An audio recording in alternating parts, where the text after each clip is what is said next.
We're going live.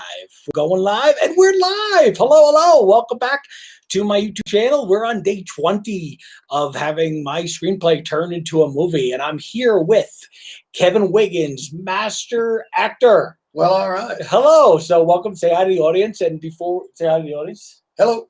Glad to be here. Before my new best friend. We are Little brother. We're like this, right? Little brother. We before we go on, we ask you to subscribe, and we ask you to hit the little bell so you know when we're going live or get a notification when we upload a video. Make sure you like, comment, ask us questions. We see people are on here already. Susan and Lisa and Jamie, and we're drinking some Schwartzy and Pagana coffee. What do we think, Kevin? Good stuff. I love it. I'm a coffee hound, and this is good stuff. Hey, if it tastes like mud, it's because it was fresh. Take that one with me. That's yours.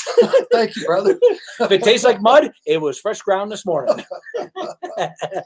All right, so we're here. So, Kevin, I am so honored, one, to have you here, and two, to be working with you, because we're basically partners in our movie. Yeah. Right? And but you have done. This is my first real big feature. I've done a couple like little Lifetime movies and a couple independent horrors, but you have done a tremendous amount of movies. Do you know how many you've done?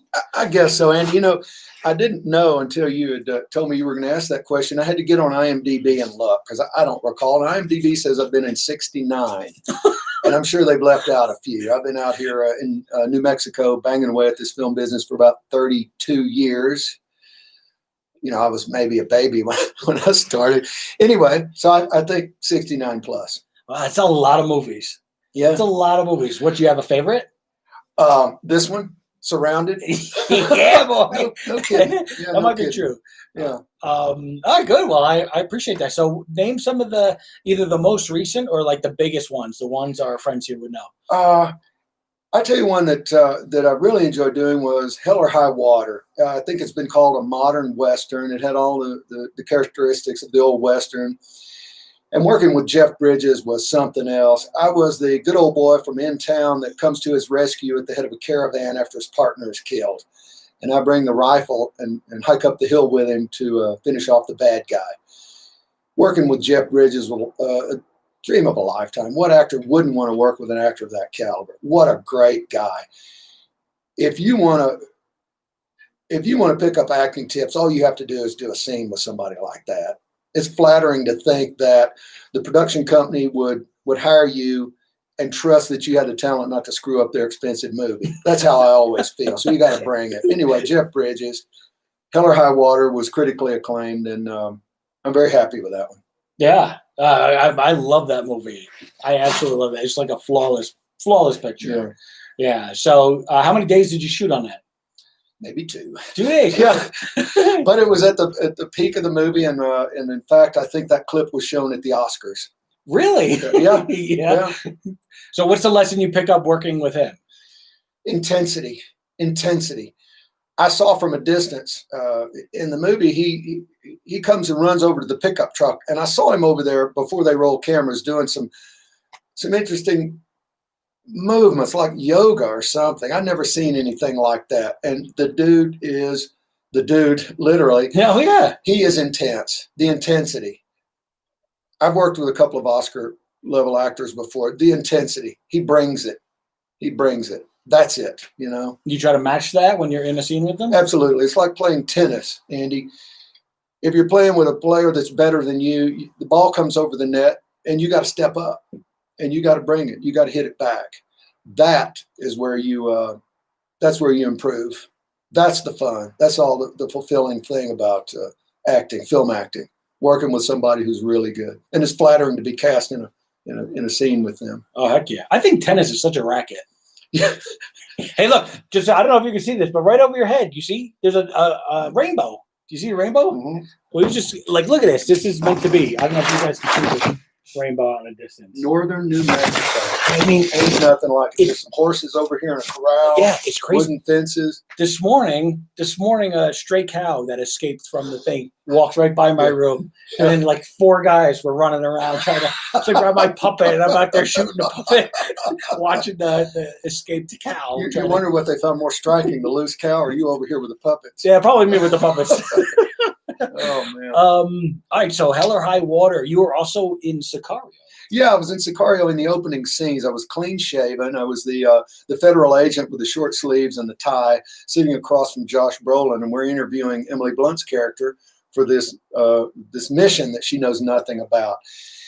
There again, I had worked with Emily Blunt briefly in Sunshine Cleaning. We'd had a scene together. She remembered me and was very friendly and supportive, and I immediately felt at ease. And of course, Josh Brolin, what a sweetheart. What a sweetheart.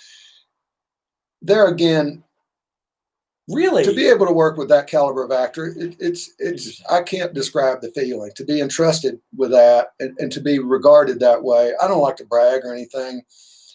I tend to be kind of modest, I think, but somebody thought I was good enough to, play tennis with those guys. That's always flattering. Yeah. What a great experience. I worked with Brolin again on Only the Brave. And let me tell you what happened. What a great guy he is, and how supportive and how easy he is to work with. I was back when, before COVID, when we used to all have lunch together, I came late to the lunch trailer and I was by myself eating. And somebody came up behind me and gave me a big bear hug. And I thought, well, it's somebody on the crew. I've been out here 30 years. I know everybody. And it's probably one of the guys I know. And I turned around and looked, it was Brolin. He remembered me from Sicario and started with a big hug. No way. We had a great scene. I was the Yarnell commander, had a lot of dialogue. And it's very comforting to think that the big star you're working with is over there and you're being supported and well regarded. Do you get nervous working with big stars like that? No, not anymore. No. Especially if I work. Oh, absolutely. Yeah.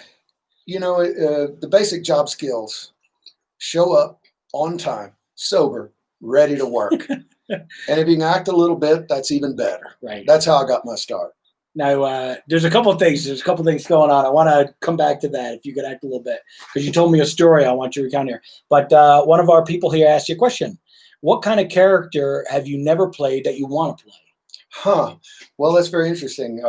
Usually I get cast as the tough guy, the mean guy, and all of that, with some exceptions. That's a good question. I'll have to think about that a little bit. Wow. Caught me flat-footed here. You caught him. Good job. Yeah. You caught him flat-footed, whatever that means. I'd like to continue playing these bad guys. And they're not always bad. They're just always stern. And here's the key. Here's part of the insight that I gathered. You never stop learning. A couple of years ago, I was studying acting with Laura Cunningham here in New Mexico, in Albuquerque at the ABQ studios. And she told, the first day we started out, everybody got a handful of index cards. And to start, she would have each person stand up in front of the class and not do anything, just stand there like this, while the rest of the class wrote their impressions on the surface impressions of what this person looked like and what they might be able to do. One of the things that struck me was somebody said, a my way or the highway kind of guy. And I thought, I've been cast that way a lot, but I never had heard it articulated that way. And I thought, I'm gonna keep that in mind as well. I've been doing this without giving it much thought, but anyway, I like doing those roles. That's not your personality at all, though. Well, I'm glad to hear that. I mean, that I've seen anyway. Yeah. I don't know what you're like when you go home to your wife. And mostly now good. do it this way. Mostly good. Yeah. I can be not good sometimes, but have you done comedies? Because you got good comic timing. You got good comic timing. Part of what thank you. You do. Part of what I did a Lone Star. We did Lone Star here. I don't know if you're familiar with that play. Lone Star? No. Anyway, I played. It wasn't much of a stretch. Dumb redneck. Which I'm not, doggone it. Am I? Wait, which one? There's two things in there. Oh, the dumb little brother. Okay. Little brother. Yeah. Hold on. We got another question. There's so much to talk about. CM Schwartzy, my partner, he's on my coffee mug. And he's got a question for you.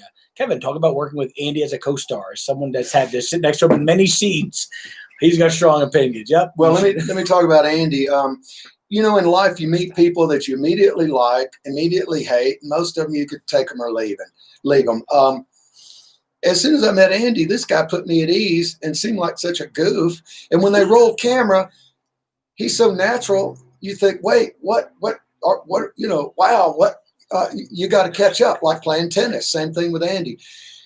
And in fact, he's been so good to work with that we've developed a whole nother dimension to these characters that was not written. Yeah. And that's why I keep calling him little brother, because just hanging out and talking about how he wrote the script and what we're going to do next. And Anthony Mandler's letting us play with things and improv, which you don't always get to do. And Andy just put me at ease as well. And we just started talking and had an immediate rapport. So we're just going to pursue that. You know? And Andy, great guy. So interesting enough, we got back yesterday from shooting. Yesterday was day 5. Actually, it was the end of the first week, and I slept till 12:30 today. 12:30. Got no sleep this week. I missed lunch and I didn't need it. So we get back and I run into one of the producers in the lobby. Oh, and we just start talking. How's it going? What do you think? And he says, "What?" He goes, "Are the actors saying the lines how you pictured it in your head?" And I was like, "No." No, not at all. Not at all. I think with the exception of the lead, which was very specific, and it was basically written for her, and she had so much input. So that's kind of a no-brainer, right? And he goes, "Well, give me a specific." And I was like, it was hard. It was really hard because there's so many. And I was like, I think the biggest thing is, like, Kevin has done literally the exact opposite of everything I imagined. And yet it worked. Like, you're very subtle. No, I'm not the director, right? But like you play very subtle, you play very quiet, right? We ended up developing a relationship, even on camera. Yeah. That makes, I think, our characters richer, right? And it feels like that these guys have been together for a long time. And I actually think the way you're playing it makes it so much richer, which is definitely why I never said a word. But, that's what was amazing about it, how you could take, I look at that scene and I'm like, well, not, and I intellectually know there's more than one way to play it, but I feel like, there's only one way this is going to come out. And you literally went the exact opposite. I'm like, man, this is good. Oh, well, good. Yeah, it's good and it's intense. And then, your reasoning behind stuff when you're sitting up on top of that stage and we're throwing out ideas about how you would say this, you're like, no, I want to say it like this. And because I feel like I'm feeling this, and then Anthony comes up and, gives us a note. And it's just like, oh, yeah, that ties it all in together, But that, to me, I think that your performance has changed, how you and me interact, and it is giving it a completely different level, whereas when we don't want to give away what happens, but, it's going to play into something that you got to do later, Well, going back to the tennis comparison, Andy was hitting the ball over the net in a different way than I expected from reading the script. So that informs what I want to do next. Oh, how so? You're not playing a solo. You get in that male you and see what everybody else is doing, and it informs what you're doing. So how did you picture my character? Just taking care of business. Doing the thing. I'm the boss. I'm telling you what to do, and you're just doing it. And I didn't see that like the dopey. I mean, I don't want to say that. You can say, I'm playing it that way. That's how I saw it. Which is good, because I guess I saw everything as real serious. That screenplay has got some hard moments. Yeah. I didn't see this interplay. I don't know. It's kind of hard to explain. It's when you get together, there's a dynamic, I think, that defies explanation as far as the acting technique as well. You don't connect the dots and all of this. You get out there and you see what it feels like and where you're going, and the other people are part of that.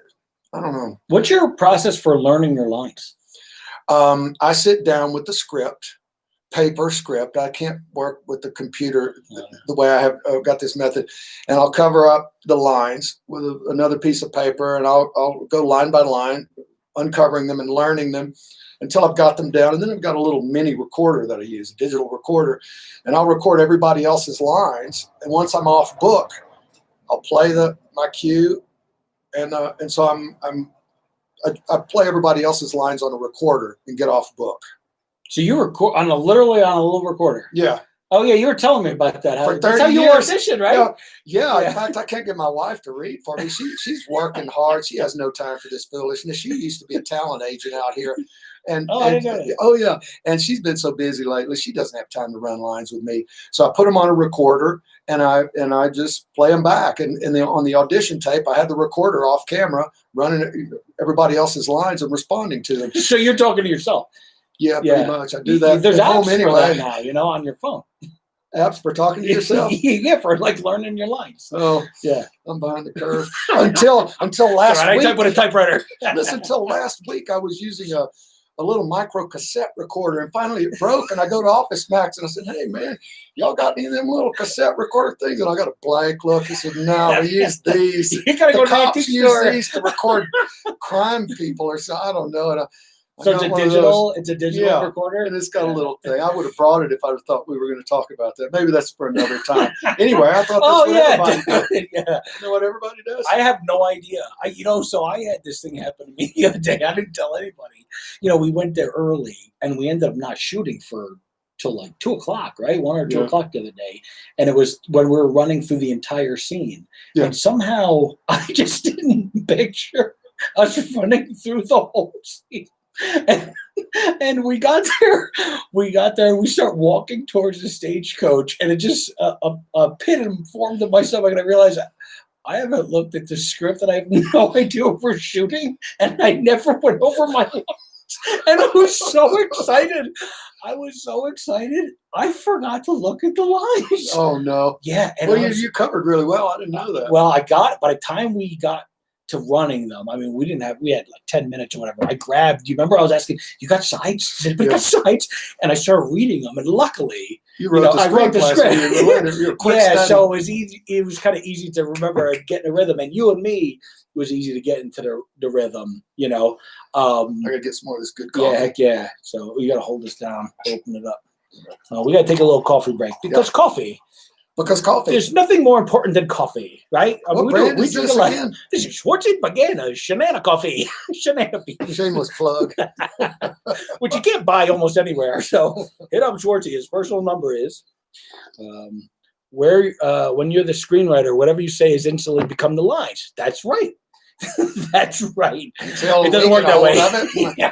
Andy, tell that to the other actors. Andy, I'm like, there's like these two people I have to go through. I start with Andy. Andy, man, in this scene, could I change this around and do this? And if Andy says okay, then we do it. And then if Anthony doesn't notice, we move on. And then sometimes I got to clear it with two guys. Anthony, we're kind of doing this thing. Can we do this? And it's been very good that way. Yeah. Andy has not been married to his script, and neither has Anthony. So what a fun time. A lot of directors, the script supervisor will come over and say, "You said and instead of are. You need to." Okay. Not this go around. We've had a license to play with it a little bit. Yeah, we have. It's been great. We're sticking mostly to the script. We're getting, I'm trying to, rather than change too much what you've written, we're adding a little bit of fun stuff, like our relationship. It wasn't written.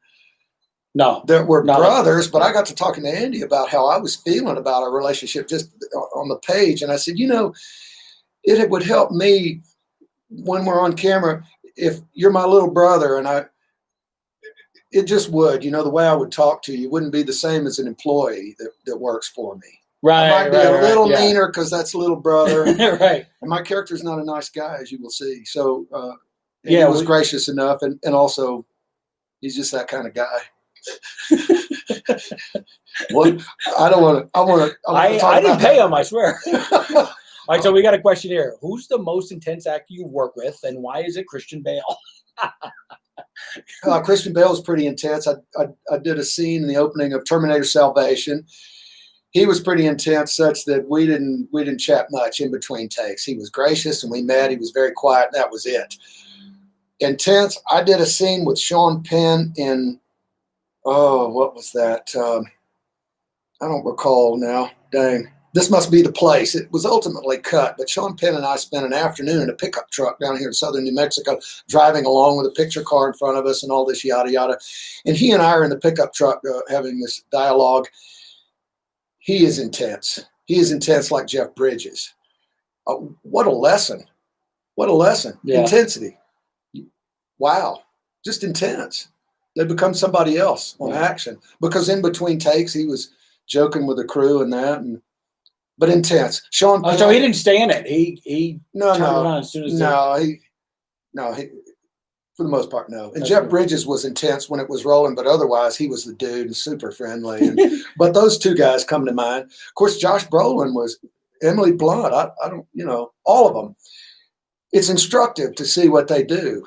They don't feel intense when you're watching. Like when I see Jeff Bridges' character in Hell or High Water, I don't think intense. Well, maybe not intense, but their commitment to the moment is complete and total, and it's instructive. It's instructive. They go to a place.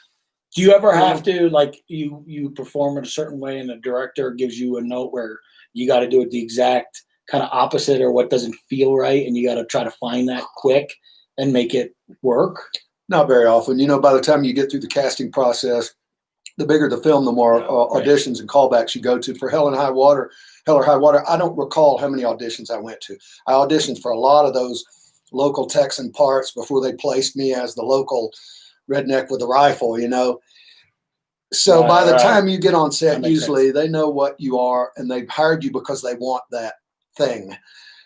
So no, usually I can't think of an example. No, mostly it's they hired you for what they've seen and they want you to stick to that. That's how Anthony was when he found you. He was, he saw your audition and he was like, we got this guy. You got to look at him. You got to check it out. And I'm like, oh, good. That's exactly opposite what I meant. Well, the guy had to be a hard-ass Texan, didn't he? You're right. I picture him loud and angry. Like, you're subtle. Like, it works so, in a way, so much better. And here's my take on that. Early in my career, I read about Steve McQueen. He wasn't always loud and ugly, and very rarely. Right. And the book I read about him said that his appeal was he's like that pot on the stove with the lid on it, and it's boiling hot, but the lid's just on there kind of clattering around. And that's what I want to do. It's in here, and every now and then, the pressure cooker blows, but otherwise it's down here. The meanest, scariest people aren't the loudest. They're very quiet. In fact, I did a short film some years back called Lightning in the Hand, a short film by Joey Grossfield. Did really well on the festival circuit, Lightning in the Hand. And this is part of an Indian saying, lightning in the hand is more powerful than thunder in the mouth. It's a short? Yeah, in my culture, you would say, talk is cheap. Actions speak louder than words. Actions speak louder than words. Lightning in the hand is more powerful than thunder in the mouth. So, to me, if you want to be angry and scary, it might be real excuse me, real quiet. Yeah, real quiet. I'm all thunder in the mouth. I can be if I get impatient. That's true. There is that. Yeah. Yes, it is scary. Yeah, and there will be some of that in this one. We just haven't gotten to it yet.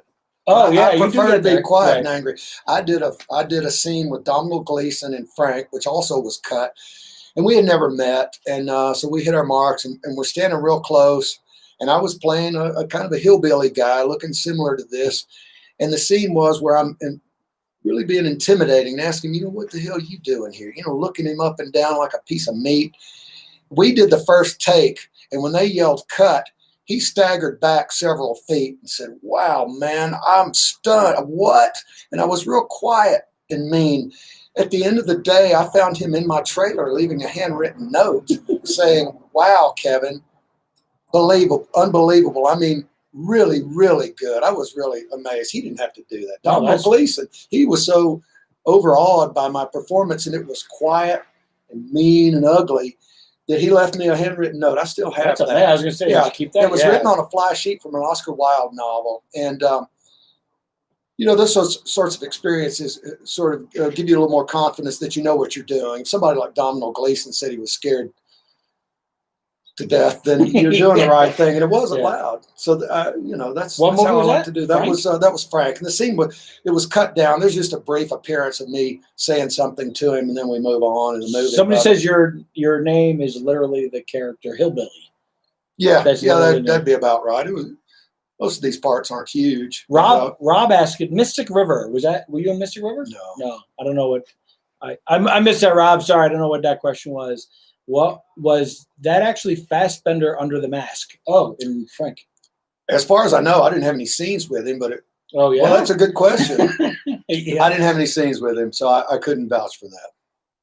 All right, I would hope it was. fair enough. You know, That just threw me off. I had another question for you, and I can't remember what it was. So we got to stall until I think it's something. Oh yeah, what's your note? So, I wanted the film that you were talking about. Thunder in the Mouth. Is that what lightning in the hand. Lightning. Oh, Yeah. Lightning in the hand. Yeah, Rob says lightninginthehand.com. All right, so yeah, directed by Joey Grossfield. Can we put a link here below so they can see? Yeah, lightninginthehand.com. All right, so I'm going to put a link down below. I play a very similar character in there that you'll see in Surrounded. Very similar, minus the beard. Oh, how often do you wear the beard in movies, and how often do you keep clean shaven? What do people usually like? Well, that's hard to say.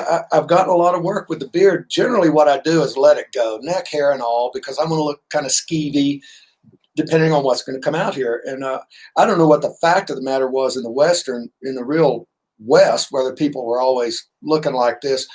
But I'll let this go until an audition comes up. And if it's for a cop or something like that, I'll shave for that audition, then let it go again.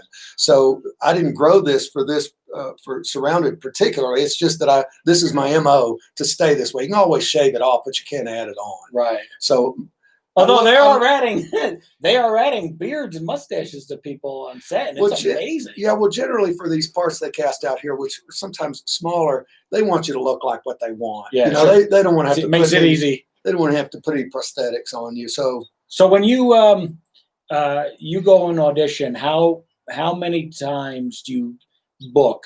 If you're going in for 10 auditions out of 10, how many are you booking? Until recently, I've not kept track of that. A friend of mine out here said about 1 in 10, which seems pretty good, I guess. I really don't know, Andy. I mean, if you've been in over 69 movies, you got to be auditioning a lot or booking a lot, right? I mean, because if you had 70 auditions and or starting the business and doing a lot of years, I don't know. 1 in 10 would be real good. Yeah. You think that's accurate? I don't know. I haven't kept stats on it. I'm going to go with 1 in 10. Tom Shook was the SAG president here at the state level, and I asked him once, and he said 1 in 10. So I'm just going to go with that. I've not kept stats. I started this year, and I've not looked at the numbers. I could report back in the next vlog. Yeah, we're going to do this again. There couldn't have been a lot of production this year. It's just early, very early on. Well, I'll tell you what happened. Generally, the productions the auditions anyway, don't really get going until the spring, fall. Mid-April, we'll start seeing auditions. This year, with our new governor, Michelle Lujan Grisham, whatever she did to promote the business, we got busy in January. And by February, I had a day player gig on BJ Novak's Vengeance. By February, usually we're not even auditioning by February. And it was hot. I thought this is going to be the year. And then suddenly with the COVID thing, it all went away. This will make up for it. It'll be interesting to see how it goes. This has been a stellar year except for that lockdown, right. I mean, you were saying to me earlier, and you mentioned it here too, a lot of times you're getting 2 days. You're on. Yeah. You got a pretty decent. I might get a week or something. Yeah, this has been really good. I'm really, really flattered. Like I said earlier, it's really flattering that, the producers and the director and what we call the suits in LA, which they have to approve, would entrust you not to screw up their film. Filmmaking is a business as much as it is an art, and you've got to have the right people, and to be cast at any size part is very flattering that somebody believes in your ability that much. So you want to bring it, That's good. So Rob asked a question. Do you know you have a twin brother named Louis Hertham from Westworld? Have you heard I didn't know that. No, I've not heard that. We got to look him up. Thanks, Rob. Schwartzy asked, Kevin's done so many Westerns. What are some of your favorite Westerns? Do you like Westerns? Oh man. Yeah. I'm a big Western fan. Absolutely. Always have been. I did a bit in Magnificent Seven, Sweetwater. Yeah, the new one. Yeah, I ain't that old. I just want to make sure. You could have been a kid. 1960, yeah, probably in diapers.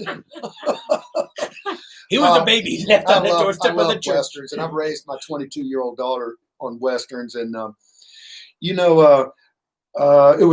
loved the original Magnificent Seven. So it was really great to get a bit on that. And with Ethan Hawke, a little scene with Ethan Hawke early in the movie. Sweetwater by Logan and Noah Miller. That was a good one. I played a blacksmith. That was a really good one. Those guys were great to work for. And I got a scene with Ed Harris. Oh, so he lives out here, don't he? He might. Oh, did you know he was roommates with Loose Reigns? No, back in the day. Really? Yeah, one of the guys in our movie, Surrounded. Loose Reigns. We're gonna get him next. The three of us gotta have a conversation. Ask him about rooming with Ed Harris and being married to Annie Potts. No way. I'm not kidding. Loose was married to Annie Potts? No way. Yes. Loose Reigns? Loose Reigns. We're getting this guy next. I've known Loose Reigns since long time. I don't want to date myself, but yeah. Anyway, somebody's got to date you. Yeah, I worked on so many I can't even think of the name. I remember things like a TV show years ago. What was that? With James Arness, Gunsmoke: The Long Ride. When did that come out? That was 92 or something. I don't remember exactly. And I didn't have a scene with him, but I saw him on set. When I was in first grade, I had the Gunsmoke lunchbox and all of that. It was a dream come true to see this guy. Yeah. So was he nice? I don't know. He kind of stayed to himself. Funny detail: they would shoot his scenes without his feet in the picture because he always wore tennis shoes, no boots. Really? Yeah, no boots. Funny. Yeah. Well, anyway, so you told me a story about your voice when you were working with a director, and he yelled. Can you tell the story? That was on Gunsmoke: The Long Ride. I remember the director's name, and I'm not going to mention it. He took me to school. It was early on in my career, and I did this scene in the bar, in the saloon, where there was lots of extras, and of course the crew, and there was 100 people in the room maybe. And I'm supposed to step away from the bar and say something to the crowd, trying to incite a riot to go do something somewhere in Durango or something. And they called action, and I did the scene and wiped the suds off my mustache and took a drink and dead guy, all right, said my lines. And the director yells, "Cut!" and cursed a few words and said, "I feel like I'm watching a blankety-blank high school play with all the indicating and all of this. That was awful." And he just shamed me in front of a bunch of people. And he took a couple of seconds, a couple of beats, as we call it, and dropped the phony accent. Oh, and I'm standing there in my cowboy outfit, my rubber gun. You know, they don't trust the actors with real guns unless they really need them. I'm standing there in my cowboy outfit, my rubber gun. I'm shrinking like those cartoon characters do. You like know? Fred Flintstone. I'm feeling real humiliated as he's haranguing me. And I thought, man, a grown man in a cowboy outfit with a rubber gun. What am I doing? I should quit this foolishness. And I thought, the only authentic thing I did was the accent. That's my accent. I thought, man, what am I going to do? What am I going to do? What did he think he was getting? He must have seen your audition. I don't know. I don't know. But when the show came out, I sat down with a gin and tonic and a bottle of gin. I thought, all right, I got a speaker roll. I'm going to see myself. The scene played out, and they dubbed somebody else's voice. I bet I drank half that bottle of gin. We had to find that clip. Oh man, what a mess. But you know what? I stepped outside to have a smoke on the sidewalk, and I went over by myself after they got the scene. I was just standing there quiet. I never said a word. I wasn't going to say anything. And he walked over to me, and he didn't apologize, but he said, "You know what? You really come across well on camera. You should take some acting lessons." And he kind of smoothed it over. And I thought, I'm not going to let this deter me. I'm going to learn from this. And I think it was instructive in a way. What I did while he was yelling at me, I started counting the people in the room just to calm down. I think I left off after about 75. Wow. And what I got from that was, if you can put up with that kind of scene, the next time you work, you just have more self-confidence. You think, what could they do that hasn't already happened to me? And you can be in the moment a lot more easily. Right. So in a way, it was okay. You get accept it and move on. Don't quit. Just don't quit. That's what it is, huh? It strengthened me. Yeah, I feel like. And the process is ongoing. You keep studying your craft, watching what everybody else is doing in your scenes, and it's a learning process that never ends. Have you had a chance to see any of the playback on our movie? Have you seen No, it? not really. It's okay. Yeah, No. it's all right. We'll talk about that later. All right. It's good. It's incredible. So just get used to starting out, and even now, just get used to rejection. You think that's good advice? It's And not so take much it personal. It's people say rejection, but it's not rejection. The director and the decision makers had a different choice, and we're all different. I didn't know how to articulate this for a long time, but what I knew was I'm unique, and nobody that I'm competing. You're not really even competing, to my way of thinking, at least not here in New Mexico. Everyone is unique. I mean, human beings are all unique. And if you can keep that in mind and embrace your uniqueness, then you're not competing with anybody. You're not being rejected. They see what they want in somebody else. Conversely, when you get hired, they see something in you that they want that somebody else doesn't have. It gets hard to go to auditions and auditions and auditions, and you lose your health insurance because you're not getting enough work and different things. But the way it was articulated to me was an acting coach I studied with here in New Mexico. Like I said, it's an ongoing process. Some years back, I was taking lessons with Laura Cunningham out at ABQ Studios, and she learned from a weekend intensive with Joe Edna Bolden, one of the casting directors out here, a key phrase that summed up everything that I felt. You are enough. Laura said she cried when Joe Edna told her that. You are enough. You don't have to be somebody else. Jerry Garcia said, you don't have to be the best at what you do. You have to be the only one. There's nobody else out here like me, and there's nobody else here like any of the other actors here in LA or wherever. You have to realize that you are enough and bring your thing. And if they don't want it, it's because it's not your role. And you get over it and you move on. What makes it easier is every now and then you get one. Even a blind pig will find an acorn every now and then, and you find enough acorns and you realize, I can do this. I don't know. What made you want to get into acting? Were you always an actor?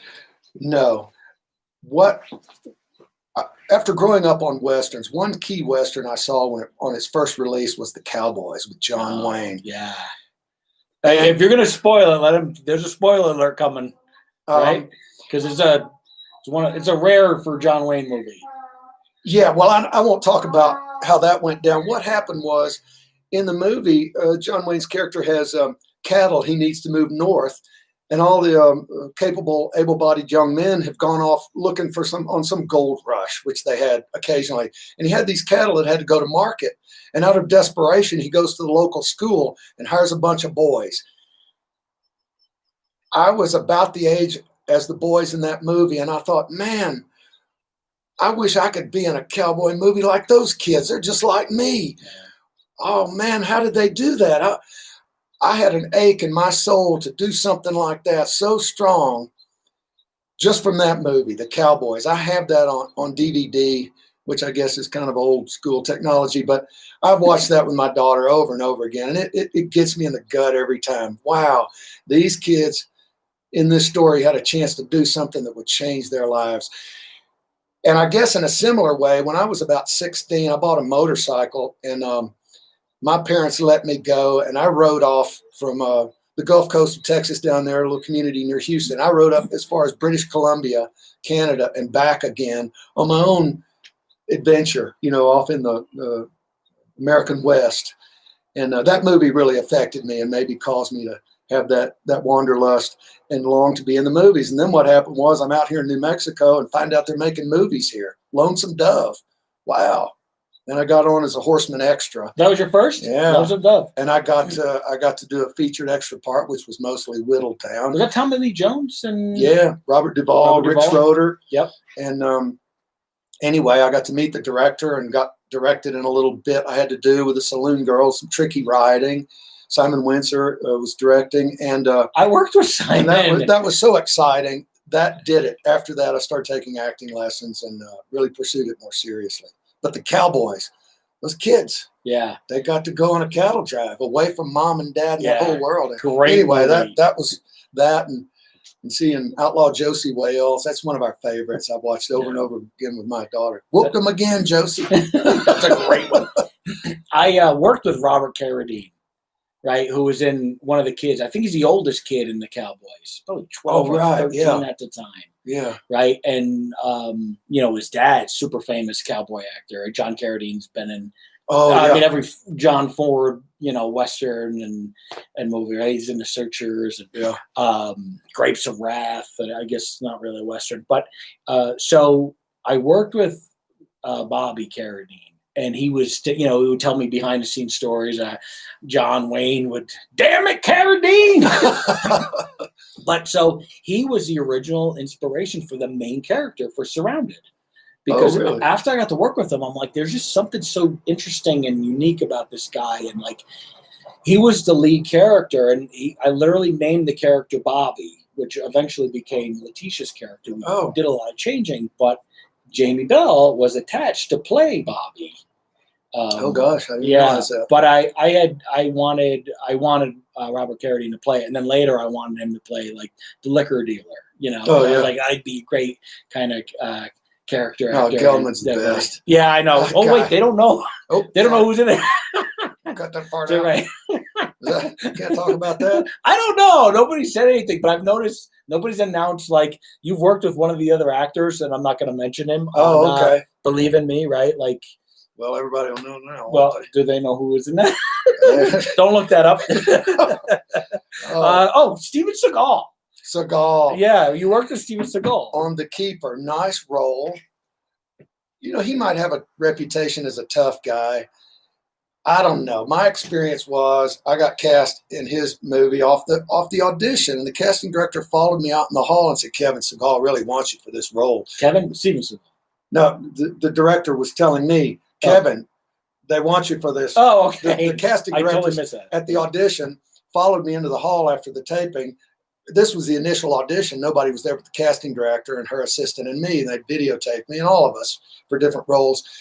And it was a funny experience. She followed me into the hall and said very quietly, Kevin, Seagal wants you in this movie as the sheriff of San Antonio. And I thought, well, okay, usually you go home, you don't hear anything, or a couple of weeks later, you go in for 2 more callbacks and you finally meet everybody. But they hired me off the tape, and I'm going to set, and I'm thinking, oh, Seagal, man, if he starts messing with me, I ain't putting up with it. And maybe if he kicks my butt, I'll wind up in Variety, and I'll get some jobs off of it. Or if he starts hassling me and I whoop his butt, maybe I'll be in Variety and somebody will notice and I'll get some more work. You'll be the next Steven Seagal. Yeah, well, so I show up to set, and we're having a conversation. I'm the sheriff of San Antonio, and we're co-equals. Seagal was a real pussycat. He wanted to get a performance out of me, and he knew how to get it. Now, I don't care what you think about Seagal, good, bad, or indifferent. Okay, either. I showed up, and he directed me in such a gentle manner. We just started talking. He said, and he sounds kind of Southern, kind of like me. He says, Kevin, brother, I'm from New Orleans. I'm from down that way on Gulf Coast like you. We're just going to talk, brother. We're old friends, characters. We're old friends. We're just going to talk, brother. It ain't nothing. He got to talking, and we just chatted a little bit. Then he did like this off to the side, let's roll camera. And then once we got going, we just segued into the scene. And I knew the plot points in the scene that needed to move the story forward. So we were improvising, and I would occasionally bring in what we needed to move the story forward. And he made me feel so comfortable. He wanted me to be comfortable and do this role a certain way. And he got it out of me by treating me very nice. I'd never had an acting experience quite like that. It was amazing. Of course, his stand-in did all of his lines when it was on my close-up and for the rehearsals. And Seagal didn't do anything from the script, but I knew I was prepared. I showed up on time, sober and prepared. And so I threw in the plot points that we needed. So how did that work?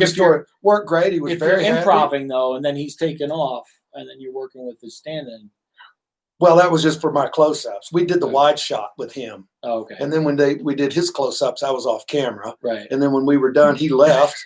And his I would have stayed. Well, I know like you I did would. yesterday. Well, I didn't care. I was just so happy to be there and have a good experience with a guy. But he was smart enough to know that if he needed the performance out of me, he knew how to get it. And it was really great and made me feel very supported and comfortable. It's by there's that mule. A mule over there. Can you guys hear that? Well, we are in the country. And it was a singular experience. I've never forgotten that. And it was really great. Here's another anecdote about that. So we're in downtown Santa Fe a couple of days later, getting ready to do another scene. And the director, Keone Waxman, I said, Keone, I'm ready to go. You know, what are we doing here? He says, go run lines with Steven.